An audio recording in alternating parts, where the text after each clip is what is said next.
Hello everyone, আসসালামু আলাইকুম। সবাই কেমন আছেন? আশা করি ভালো আছেন। আপনাদের মাঝে আবারও নিয়ে আসলাম ছোট্ট একটা কিউট ব্লগ নিয়ে। আমি আজকে রান্না করব শাক দিয়ে, মাছ দিয়ে। ঝাটকা মাছ আগে আমি ভেজে নিলাম, খুব সুন্দর করে কড়া ভাজা দিয়ে নিতে হবে।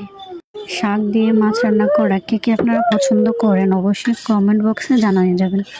আমি আপনাদের সেই কমেন্ট ধরে আপনাদের সাপোর্ট করে আসবো। অবশ্যই আপনার আইডি থেকে ঘুরে আসবো 100%। আমার ভিডিওটা সামনে গেলে অবশ্যই লাইক কমেন্ট শেয়ার করে যাবেন।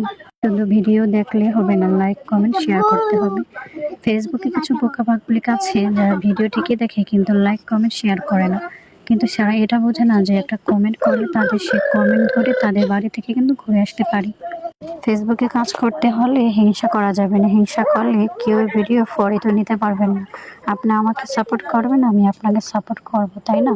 হিংসা করে কিছুই হবে না, শুধু লস হবে, লাভ তো কিছুই হবে না, বরং আরও ফেসবুকটা আপনার আস্তে আস্তে ডাউন হয়ে যাবে।